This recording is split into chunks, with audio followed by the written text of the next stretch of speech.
Zubaida heroine बनी तो पिता पिस्तौल लेकर स्टूडियो पहुंचे। महाराजा के साथ प्लान क्रैश में हुई मौत। बेटे की सिर कटी लाश मिली। परियों की कहानी हम सब ने सुनी है, लेकिन 50 के दशक की एक एक्ट्रेस ऐसी थी जिसने ये कहानियां जी थी। उनके लिए घोड़े पर सवार एक राजा भी आया था और उनका हाथ थाम लिया। इसके बावजूद कि वो एक बच्चे की माँ और तलाकशुदा महिला थी। ये कहानी है एक्ट्रेस जुबैदा बेगम की। बचपन से पिता के थोपे हुए फैसलों ने उन्हें आज़ादी से जीने नहीं दिया। हीरोइन बनी तो जबरदस्ती शादी करवा दी गई। एक बच्चा गोद में था कि पिता ने जबरदस्ती तलाक भी करवा दिया। मजबूरी में जब महफिलों में गाने लगी तब जुबैदा पर जोधपुर के महाराजा हनुमंत सिंह की नजर पड़ी और उनकी जिंदगी बदल गई। महाराजा ने जुबैदा के लिए अपना शाही उम्मैद पैलेस छोड़ दिया और उन्हें जोधपुर में छोटी रानी का दर्जा दिलाया। लेकिन कुछ समय बाद ही दोनों की एक प्लेन क्रैश में रहस्यमय हालत मौत हो गई। शाही परिवार बिखर गया और इसका इल्जाम लगा जुबैदा पर। कुछ सालों बाद जुबैदा के बेटे का सिर कलम कर उसकी लाश सड़क पर फेंक दी गई। जुबैदा की मौत 71 सालों बाद भी उनका जिक्र जोधपुर में आम है। स्थानीय लोगों के अनुसार जुबैदा की आत्मा आज भी उम्मैद भवन पैलेस के आसपास भटकती है। कुछ सालों पहले पैलेस के पास बने शाही स्कूल के कमरे में उसकी आत्मा कथित रूप से कैद की गई। उस स्कूल के कई कमरे बड़े बड़े तालों और मंत्र तंत्र से बंद है। आज अनसुनी दास्तान में सुनते हैं परिकथा से दिखने वाली जुबैदा की दर्दनाक जिंदगी की कहानी। जुबैदा बेगम का जन्म 1926 में मुंबई के बोहरा शिया मुस्लिम परिवार के एक रईस स्टूडियो मलिक श्री कासिम भाई मेहता के घर हुआ। उनकी माँ फयाजी बाई सिंगर थी। वो अपने माँ बाप की इकलौती संतान थी। पिता के हिंदी सिनेमा में इतना नाम और रुतबा था कि फिल्म इंडस्ट्री की कई हस्तियों का उनके घर आना जाना लगा रहता था। उस जमाने की एक मशहूर अदाकारा से भी पिता के संबंध थे। पिता की गर्लफ्रेंड को देखकर हीरोइन बनने की चाह। घर में तमाम बड़ी हस्तियों का आना जाना था। उन्हें देखकर जुबैदा के मन में भी एक्ट्रेस बनने का सपना पनपने लगा। कासिम भाई के स्टूडियो में आए दिन कई बड़ी फिल्मों की शूटिंग हुआ करती थी। चुलबुली जुबैदा भी स्कूल से फरीग होकर अक्सर स्टूडियो में वक्त बिताया करती थी। वहाँ वो डांस मास्टर से डांस सीखती और खुद अभिनय करने की कोशिश किया करती थी। जब दिन ढलता था तो पिता स्टूडियो के बाहर से ही हॉर्न बजाते थे और जुबैदा घर को निकल जाया करती थी। जिस एक्ट्रेस से जुबैदा के पिता का रिश्ता था वो बेहद ग्लैमरस, बेबाक और ऊंचे ख्यालों की हुआ करती थी। जुबैदा उन्हें आंटी बुलाया करती थी। आंटी को देखते हुए जुबैदा ने हीरोइन बनने का पक्का मन बना लिया। एक दिन शूटिंग देखने की पहुंची जुबैदा से एक डायरेक्टर से फिल्म में हीरोइन बनने को कहा और वो झट से मान गई। पिता बेहद सख्त मिजाज के थे तो जुबैदा ने उनसे इजाज़त लेने के बजाय सीधे फिल्म की शूटिंग को शुरू कर दी। आंटी भी जुबैदा के साथ उस शूटिंग में पहुंची थी। जुबैदा ने शूटिंग शुरू की थी कि पिता को भनक लग गई। बेटी को स्टूडियो में नाच गाना करते देख पिता पिस्तौल लेकर पहुंच गए और शूटिंग रुकवा दी। फिल्म पूरी ही नहीं हो सकी। वो फिल्म बनी तो सही, लेकिन कासिम भाई के दबाव और दहशत में उसे कभी रिलीज नहीं किया गया। पिता ने जबरदस्ती करवाई शादी। पिता ने जुबैदा और उनकी हीरोइन बनने की जीत पर काबू पाने के लिए उनकी शादी अपने एक पुराने दोस्त के बेटे से तय कर दी। जुबैदा ने शादी करने से इनकार कर दिया तो उनकी जबरदस्ती शादी करवाई गई। कराची से आए जुबैदा के पति के पास बॉम्बे में कोई काम नहीं था तो पिता ने उसे घर जमाई बनाकर रखा। कुछ महीनों बाद जुबैदा ने एक बेटे को जन्म दिया जिसका नाम रख गया खालिद मोहम्मद। बेटे के जन्म के कुछ दिनों ही बाद पति ने कराची लौटने की जिद पकड़ ली, लेकिन जुबैदा के पिता इसके खिलाफ थे। वो चाहते थे कि जुबैदा उनके साथ उन्हीं के घर पर रहे, लेकिन ससुर और पति इज्जत की खातिर रुकने के लिए राजी नहीं थे। कुछ समय बाद दोनों परिवारों की अनबन इतनी बढ़ गई कि जुबैदा के पिता ने जबरदस्ती उनका तलाक करवा दिया। पति और ससुर तलाक के बाद कराची लौट आए और जुबैदा पूरी तरह टूट गई। पति से अलग होने के बाद जुबैदा ज़्यादातर समय अपने घर में बेटे खालिद की परवरिश में लगा दिया करती थी। घर से बाहर जाना छूट चुका था। एक दिन जब पिता की गर्लफ्रेंड घर आई तो उनसे जुबैदा की हालत देखी नहीं गई। वो जुबैदा की बेरंग जिंदगी को बदलने के लिए उन्हें अपने साथ पार्टियों में ले जाने के लगी। वो जुबैदा के पिता से झूठ बोलकर इजाज़त ले लिया करती थी। 22 अप्रैल 1950 की बात है। जोधपुर राजघराने की बेटी राजेंद्र कुमारी की शादी थी। बड़ौदा अब वडोदरा से राजघराने के युवराज फतेह सिंह राव गायकवाड़ बारात लेकर जोधपुर पहुंचे। इस शाही शादी में जोधपुर और बड़ौदा से नाच गाने के लिए कई बड़े कलाकारों को बुलाया गया। उस महफिल में 24 साल की जुबैदा भी अपनी आंटी के साथ शामिल हुई। महफिल शुरू हुई। मंच पर एक एक कलाकार राजा महाराजाओं के लिए नाच गाना पेश कर रहे थे। अचानक जुबैदा भी मंच पर आ गई और उन्होंने गाना शुरू कर दिया। हर किसी की नज़र जुबैदा पर थी। एक तो सुंदर, ऊपर से आवाज़ में वो मिठास जो हर किसी का ध्यान खींच ली। उस महफिल में मारवाड़ रियासत के महाराजा हनवंत सिंह भी शामिल हुए थे। जब उन्होंने जुबैदा का गाना सुना तो सुनते ही रह गए। महफिल खत्म होते होते महाराजा जुबैदा से बात करने में कामयाब रहे, लेकिन अगले दिन जुबैदा बारात के साथ बड़ौदा लौटने वाली थी।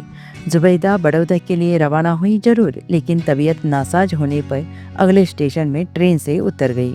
उन्हें शाही मेहमान की तरह जोधपुर वापस बुला लिया गया।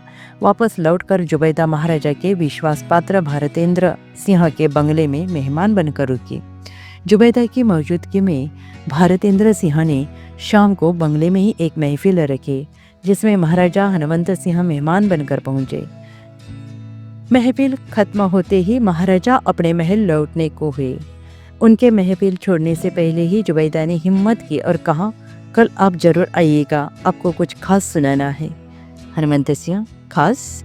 मुझे तो आज और आज से पहले आपने जो भी सुनाया वही खास लगा। जुबैदा ने शर्माते हुए कहा, यह आपकी मेहरबानी है। शायद यही वजह है कि हम भारत के साथ लौट नहीं सके और मजबूरी में हमें पहली बार बीमार पड़े। हनुमंत सिंह ने चालाकी पकड़ते हुए कहा, मुझे भारतेंद्र ने आपकी तबीयत का बताया। भारत के रवाने होने के बाद बीमारी का नाटक एकदम पगली है आप। जुबैदा, अभी जो आपने बोला वो शब्द मेरी जिंदगी का सबसे खूबसूरत गाना था। हनुमंत सिंह ने तपाक से कहा, मैंने इसे क्या बोल दिया? जवाब मिला, आपने मुझे पगली कहा।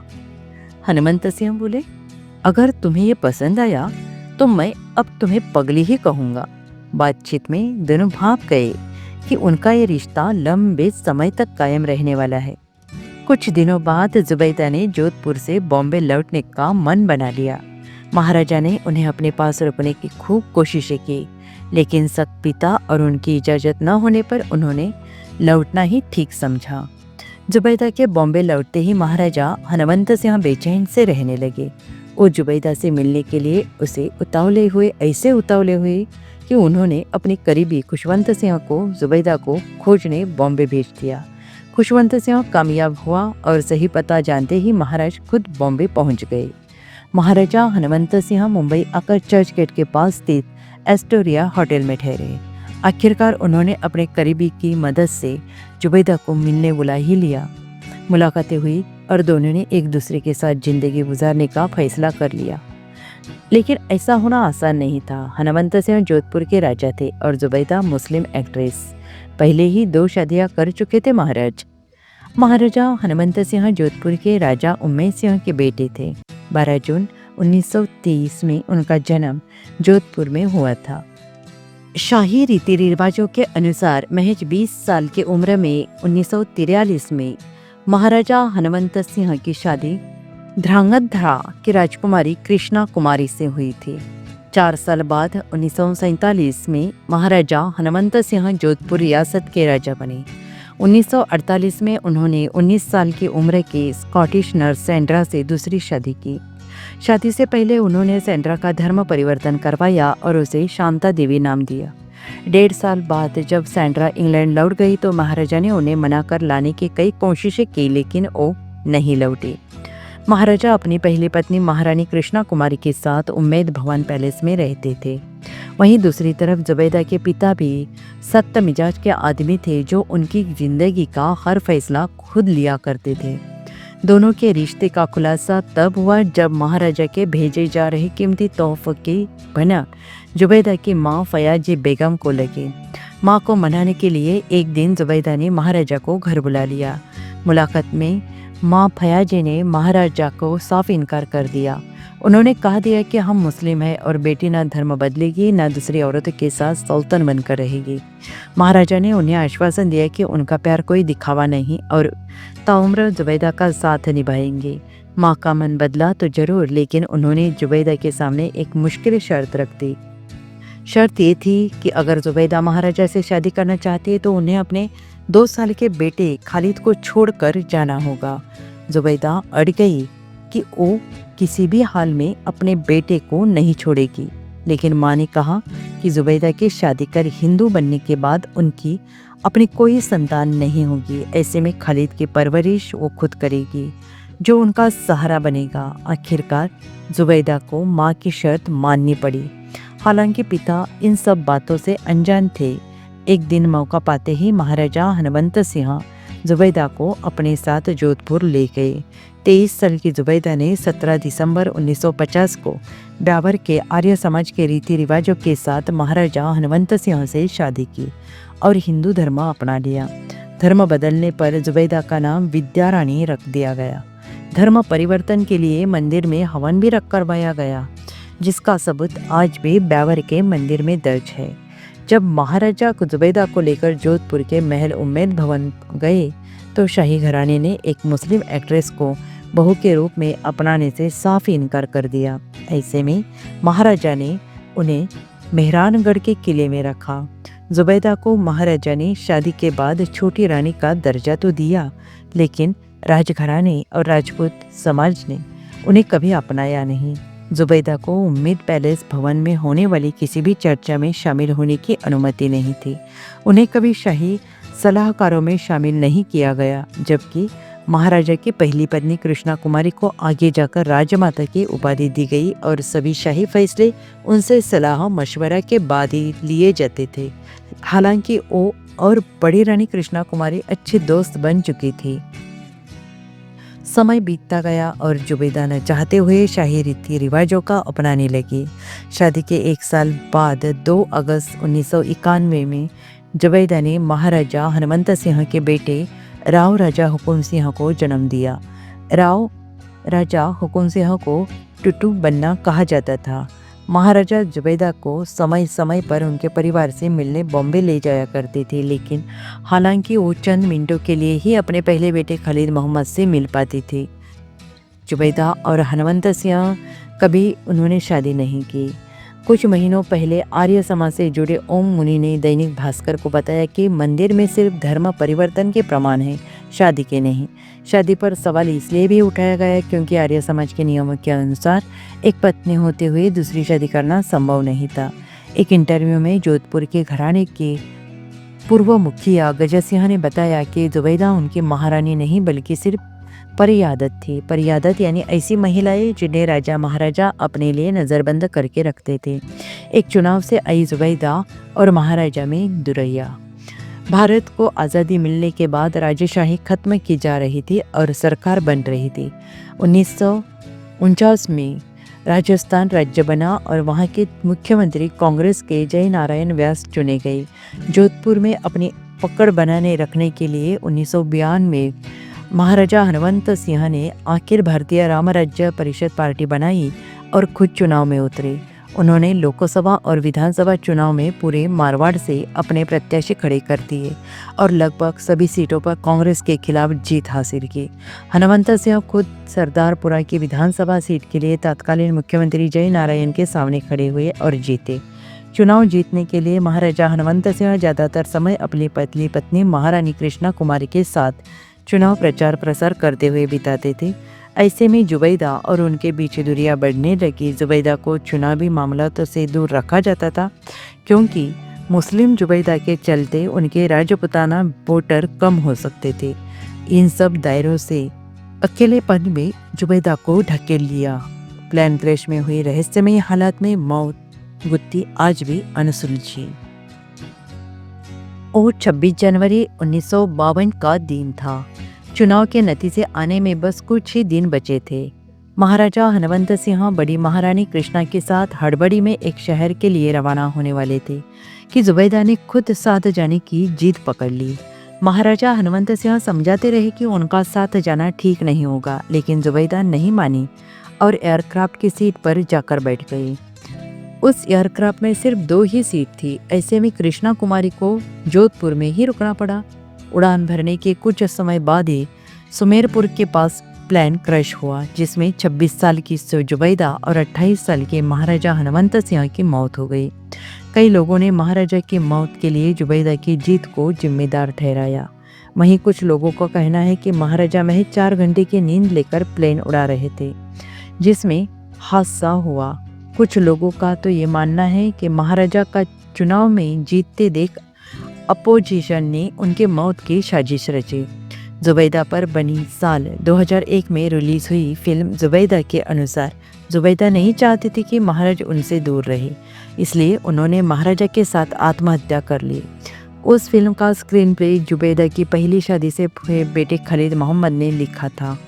खालिद की परवरिश उनके नाना नानी ने की। जुबैदा की मौत के समय उनका बेटा टुट्टू बन्ना महज 4 महीने का था, जिसकी परवरिश राजमाता कृष्णा कुमारी ने की।